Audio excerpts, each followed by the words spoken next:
Hello everyone.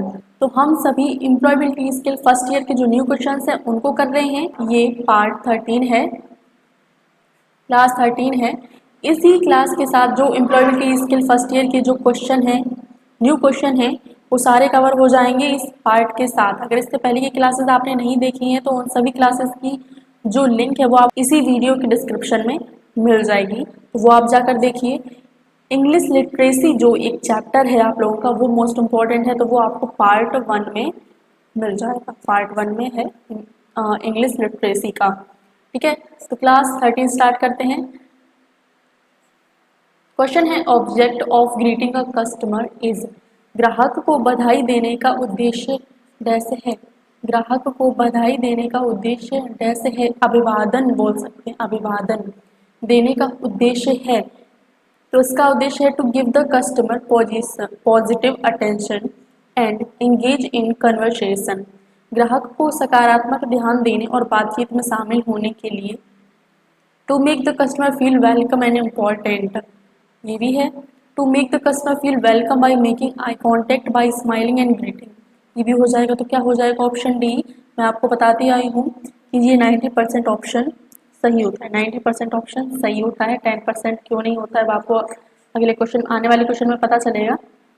Second question है, what are some of the important point to remember while greeting the customer. While greeting the customer, ग्राहक का अभिवादन करते समय किन महत्वपूर्ण बातों का ध्यान रखना चाहिए। ग्राहक का अभिवादन करते समय किन महत्वपूर्ण बातों का ध्यान रखना चाहिए। तो ग्राहक की उपस्थिति को स्वीकार करें, आंखों से संपर्क, आई कॉन्टैक्ट और मुस्कुराना। तो क्या हो जाएगा? ऑल ऑफ द एबव, उपर्युक्त सभी, ये भी हो गया राइट आंसर।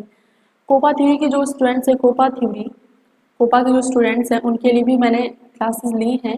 आप प्लेलिस्ट पर जाइए, वहाँ पर एम्प्लॉयबिलिटी स्किल फर्स्ट ईयर की सारी जो क्लासेस हैं वो आपको मिल जाएंगी। ठीक है, और कोपा थ्योरी की जो क्लासेस हैं वो मैंने टॉपिक वाइज करवाई हैं, तो वो भी आपको प्लेलिस्ट पर जाकर मिल जाएंगी, वहाँ से आप देख सकते हैं।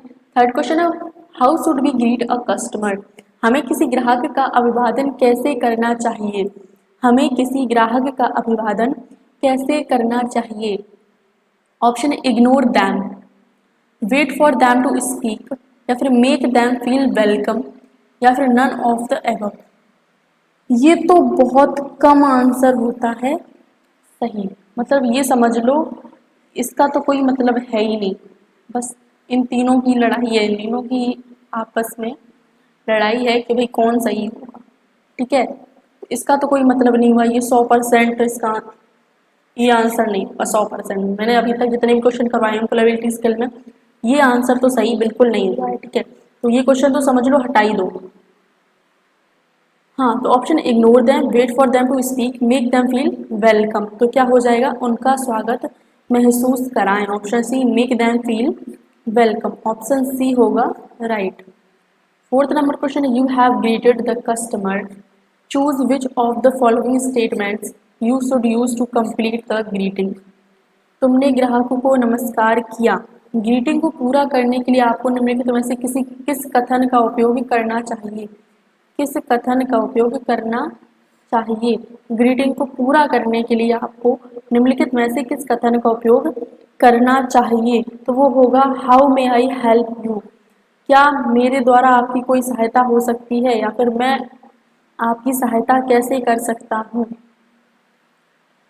फिफ्थ है, प्रोबिंग क्वेश्चन हेल्प यू, जांच करने वाले प्रश्न आपकी मदद भी करते हैं। जांच करने वाले प्रश्न आपकी मदद करते हैं। तो किसमें? ग्राहक की विशिष्ट आवश्यकताओं की पहचान करने में। To identify customers specific needs, ग्राहक की विशिष्ट आवश्यकताओं की पहचान करने के लिए। सिक्स क्वेश्चन है, विच of the following is not true. Is not true, निम्नलिखित में से कौन सा सत्य नहीं है। निम्नलिखित में से कौन सा सत्य नहीं है। तो वो है, ask each customer the same set of question. क्या हो जाएगा? प्रत्येक ग्राहक से समान प्रश्न पूछे, प्रत्येक ग्राहक से एक जैसा प्रश्न पूछे। सेवन नंबर क्वेश्चन है, it is best to ask dash questions when asking questions. प्रश्न पूछते समय डैश प्रश्न पूछना सबसे अच्छा है। प्रश्न पूछते समय प्रश्न पूछना सबसे अच्छा है। वो है ओपन एंड क्लोज एंडेड, खुला और बंद समापन। खुला और बंद समापन मतलब आप जो बात कह रहे हैं वो एक तो पूरी खुली हो, पूरी समझ में आए, और जो उस बात का एंड है, बात का जो एंड है वो सही तरीके से हो, तो वो है open and close ended. 8th number question है based on the information that you got through probing you will you will be in a better position to make। जांच के दौरान आपको जानकारी मिलती है, उसके आधार पर आप डैश बनाने की बेहतर स्थिति में होंगे। जांच के दौरान आपको जानकारी मिलती है कि उसके आधार पर आप डैश बनाने की बेहतर स्थिति में होंगे। इसमें उचित उत्पाद सुझाव, आप उचित उत्पाद सुझाव बनाने की बेहतर स्थिति में होंगे। ऑप्शन ए होगा right, proper product suggestion. 9 number question है an open-ended question is one that cannot be answered with a simple yes or no and often has no single right answer। Open-ended प्रश्न वह है जिसका उत्तर सरल हाँ या ना में नहीं दिया जा सकता और अक्सर इसका एक भी सही उत्तर नहीं हो सकता। ये एक स्टेटमेंट है ये आपको बताना है कि सही है या गलत है। ओपन एंडेड प्रश्न वह है जिसका उत्तर सरल हाँ या ना में नहीं दिया जा सकता और अक्सर इसका एक भी सही उत्तर नहीं होता। तो ये जो स्टेटमेंट है ये है ट्रू, कैसी है, सत्य है। 10th नंबर क्वेश्चन है open ended question start with which of the following words. Open ended प्रश्न निम्नलिखित में से किस शब्द से शुरू होते हैं। ओपन एंडेड प्रश्न निम्नलिखित में से किस शब्द से शुरू होते हैं, तो वो व्हाट से, हाउ, व्हाई, इन तीनों शब्दों से शुरू होते हैं। तो क्या हो जाएगा, उपर्युक्त सभी। अभी 90% वाला फॉर्मूला ही काम कर रहा है, उपर्युक्त सभी। आगे विच of the following should be avoided during probing. जांच के दौरान निम्नलिखित में से किससे बचना चाहिए। जांच के दौरान निम्नलिखित में से किससे बचना चाहिए, तो किससे बचना चाहिए, वो है इंटरप्टिंग द कस्टमर, ग्राहकों को बाधित करने से बचना चाहिए, ग्राहकों को बाधित करने से बचना चाहिए। अगला है it is also important to pay attention to customers when probing. जांच करते समय ग्राहक के टेस्ट पर ध्यान देना भी महत्वपूर्ण है, ग्राहक के डैश पर ध्यान देना भी महत्वपूर्ण है। तो जांच करते समय ग्राहक की बॉडी लैंग्वेज पर भी ध्यान देना जरूरी है। क्या हो जाएगा, बॉडी लैंग्वेज। 30 नंबर क्वेश्चन है test is the last and final stop that will ensure that the customer pays for the product और सर्विस। क्वेश्चन में पूछ रहा है अंतिम चरण है जो यह सुनिश्चित करेगा कि ग्राहक उत्पाद या सेवा के लिए भुगतान करता है। ग्राहक जो है वो उत्पाद या सेवा के लिए भुगतान करता है, वो हो जाएगा closing a sale service, closing a sale service. Option A होगा राइट। 40 नंबर क्वेश्चन है can I bill this item madam, sell I bill this service sir, this is an example for. क्या मैं इस वस्तु का बिल दे सकता हूँ madam, क्या मैं इस सेवा को बिल दूँ सर। यह डैश के लिए उदाहरण है, तो यह किसके लिए उदाहरण है, तो यह डायरेक्ट क्लोज का उदाहरण है। 15 नंबर क्वेश्चन है if the customer is not buying your product और service to keep them happy which of the following things should be done. इसमें पूछ रहा है यदि ग्राहक आपके उत्पाद या सेवा को खरीद नहीं रहे हैं तो उन्हें खुश करने के लिए निम्नलिखित में से कौन सा काम करना चाहिए। निम्नलिखित में से कौन सा काम करना चाहिए यदि जो आपके ग्राहक है वे आपके उत्पाद से, आपके प्रोडक्ट से या आपकी सर्विस को नहीं खरीद रहे हैं, तो उन्हें खुश करने के लिए आप क्या करेंगे, तो उन्हें खुश करने के लिए आप ऑफर करेंगे, ऑफर द कस्टमर अल्टरनेटिव और देयर इंटरेस्टिंग ऑफर्स। ग्राहक विकल्प या अन्य दिलचस्प ऑफर पेश करेंगे, उनके लिए क्या करेंगे, ग्राहक विकल्प या अन्य दिलचस्प ऑफर पेश करेंगे। अब देखिए ये 10%, अब 10% पे आते हैं। ऑल ऑफ द एबव, इसमें ये आंसर नहीं हुआ, ये होगा गलत। ठीक है, राइट आंसर होगा ऑप्शन बी। 16 नंबर क्वेश्चन है what is feedback. What is feedback, feedback क्या है? तो फीडबैक क्या है? फीडबैक है रिएक्शन और response to a product sold और सर्विस ऑफर्ड, बेचे गए उत्पाद या पेशकश की गई सेवा पर प्रतिक्रिया। बेचे गए उत्पाद या पेशकश की गई सेवा पर प्रतिक्रिया क्या हो जाएगा? Option A. यहाँ पर भी ऑप्शन डी आपका राइट, सॉरी रॉन्ग होगा, रॉन्ग होगा। ये 10% में आ गया भाई, इसलिए तो बोला था 90%, 90% ये ऑप्शन सही होता है, ठीक है। अब 10% तो अभी तक आपने देखा नहीं था, ये है 10%। इसका आंसर होगा ऑप्शन ए रिएक्शन और response to a product sold और service offered. 70 number question, feedback helps to. Feedback dash को मदद करता है, फीडबैक मदद करता है किसमें?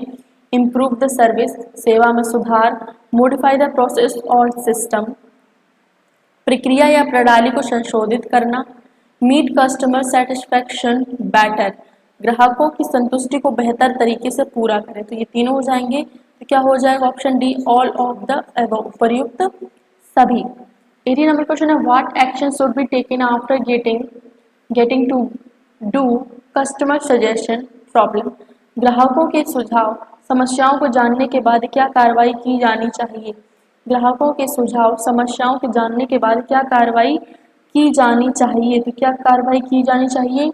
वो है ask, categorise, act, follow up, यानी कि पूछें, वर्गीकृत करें, अधिनियम, अनुवर्ती कार्रवाई। क्या हो जाएगा? ऑप्शन सी हो जाएगा राइट आंसर। अगला है some ways to getting feedback include, some ways to getting feedback include, प्रतिक्रिया प्राप्त करने की कुछ तरीकों में शामिल है, प्रतिक्रिया प्राप्त करने की कुछ तरीकों में शामिल है, तो वो है फीडबैक फॉर्म, गूगल फॉर्म, सर्वे टूल्स। क्या हो जाएगा? Option D all of the above, उपयुक्त सभी। अगला है कस्टमर एक्सपेक्ट टू बी, इसमें पूछा है ग्राहक डैश होने की उम्मीद करते हैं, ग्राहक किसकी उम्मीद करते हैं? तो वो है वेलकम क्वालिटी, यानी विनम्रता से स्वागत की उम्मीद करते हैं, पेड अटेंशन टू गिवन, दिए गए पर ध्यान, यानी आपने जो उनको दिया है वो उस पर ध्यान दे, इमीडिएट अटेंशन, यानी कि तुरंत ध्यान दे। तो क्या हो जाएगा? उपर्युक्त सभी, ऑप्शन डी उपर्युक्त सभी। अगला है feedback helps to, feedback dash में मदद करता है, फीडबैक किस में मदद करता है? तो फीडबैक जो है वो इम्प्रूव फ्यूचर परफॉर्मेंस, ये भविष्य के प्रदर्शन में सुधार करने में मदद करता है।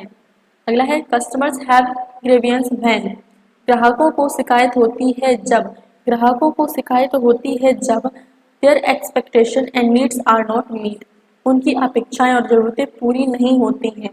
ग्राहकों को शिकायत होती है जब उनकी अपेक्षाएं और जरूरतें पूरी नहीं होती हैं।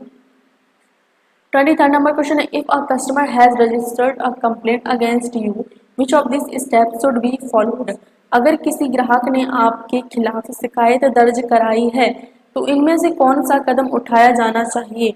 अगर किसी ग्राहक ने आपके खिलाफ शिकायत दर्ज कराई है तो इनमें से कौन सा कदम उठाया जाना चाहिए? तो वो है receive the complaint, investigate, provide reasons and option to solve it. तो क्या हो जाएगा? उपर्युक्त सभी, ऑप्शन डी उपर्युक्त सभी हो जाएगा राइट आंसर।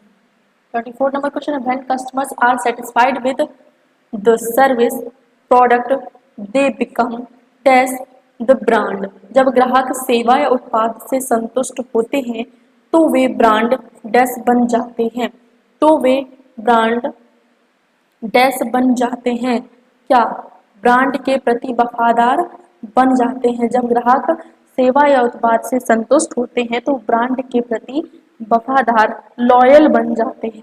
25 नंबर क्वेश्चन है listening to customer feedback and modifying services helps to, ग्राहकों की प्रतिक्रिया सुनने और सेवाओं को संशोधित करने से डैश को मदद मिलती है, मदद मिलती है तो किसमें? Develop an ongoing relationship with customers, build long-term relationship with customers, become close to customers as they become loyal customers। क्या हो जाएगा? उपयुक्त सभी, उपयुक्त सभी। इसी के साथ एम्प्लॉयबिलिटी स्किल फर्स्ट ईयर के सारे क्वेश्चन कंप्लीट हो चुके हैं, सारी केवल 13 क्लासेस हैं, उसी में सारे क्वेश्चन इंक्लूड कर दिए गए हैं। अगर इससे पहले कि आपने क्लासेस नहीं देखी हैं तो वो आप जाकर देखिए, प्लेलिस्ट पर आपको मिल जाएगी सारी की सारी क्लासेस। और कोपा थ्योरी के लिए आपको वहाँ पर मिल जाएगी क्लास, टॉपिक वाइज हैं। जो कोपा थ्योरी की क्वेश्चन है वो सारे टॉपिक वाइज हैं, वहाँ पर आपको प्लेलिस्ट मिल जाएगी टॉपिक वाइज क्वेश्चन करके। और एम्प्लॉयबिलिटी स्किल फर्स्ट ईयर के भी वहाँ पर आप लोगों को मिल जाएंगे क्वेश्चन, तो वो आप जाकर जरूर देखिए। और रिवीजन अगर आप इन क्वेश्चंस का करना चाहते हो तो कमेंट करके जरूर बताइए, आपका रिवीजन भी करवा देंगे हम।